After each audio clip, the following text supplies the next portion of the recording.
The rain cut through the night like icy blades when small fists desperately pounded on the wooden door. Jacob Stone opened it and found 7-year-old Aisha, soaked and shivering. "Please, sir," she cried. "They hit my mom. She can't get up. She's bleeding a lot." Jacob, 45, knew that look. 20 years in the army had taught him to recognize when someone needed to be saved. "Where is she?" "In the yellow house on Pine Street.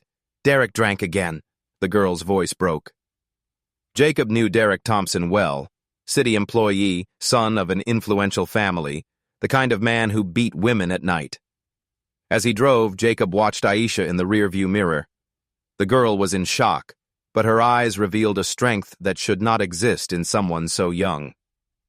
Maya was lying on the floor, one eye swollen, lips split, purple marks on her neck. Derek sat in the armchair drinking beer as if nothing had happened. "What do you want here, Stone?" Derek growled. "This is a family matter." "The girl asked me for help," Jacob said calmly. "The lone hero came to save the day," Derek laughed nervously. "You have no idea who you're messing with, old man. My father knows everyone in this town." When Derek pointed at Aisha and said, "This little girl is going to learn not to stick her nose where it doesn't belong," something changed in the room. Jacob took a step forward. Derek immediately backed away. "You're going to back away from them," Jacob said, his voice low like the rumble of a distant engine. "Now!"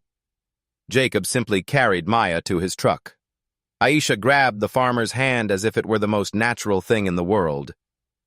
"Where do you think you're going with my family?" Derek shouted, staggering after them. Jacob carefully placed Maya in the passenger seat. His movements were precise, efficient, like someone accustomed to extracting people from danger zones. "You can't just take them," Derek yelled. "This is kidnapping. I'm calling the police." Jacob finally turned around. "Call them. Tell them you beat a woman nearly to death in front of your daughter." "My father is the mayor of this town," Derek said. "You're just a traumatized soldier that nobody wants around." For the first time, Jacob smiled.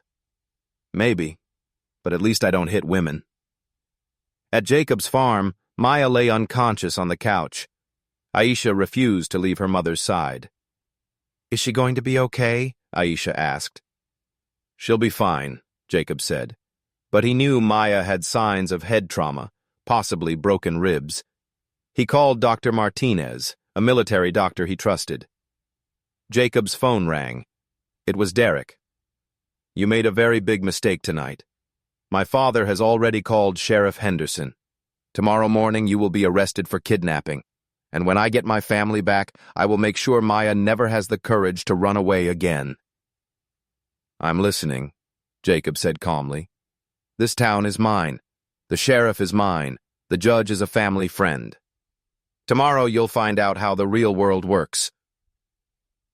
Derek Thompson thought he knew Jacob Stone.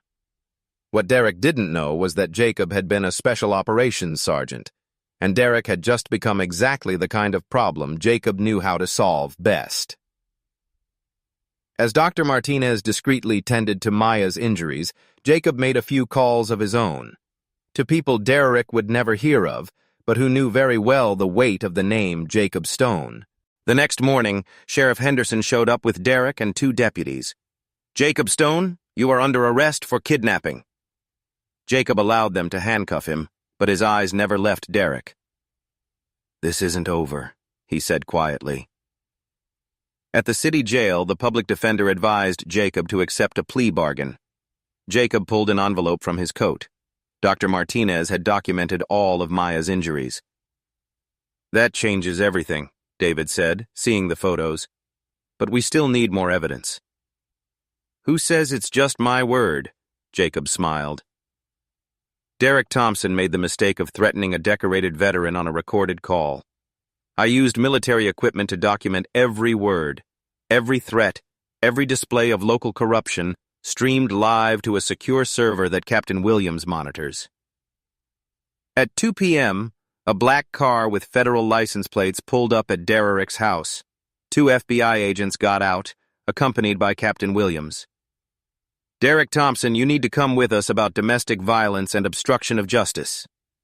There must be some mistake. I'm the victim here. You called Jacob Stone and made specific threats. You also bragged about bribing local officials. It was all broadcast live to federal servers. By day's end, Jacob was released with formal apologies.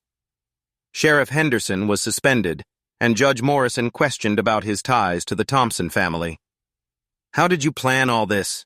David asked. Derek Thompson made two mistakes. First, he thought domestic violence was a local problem. Second, he threatened someone who swore to protect the defenseless. Derek woke up in his federal cell thinking everything would be resolved with phone calls.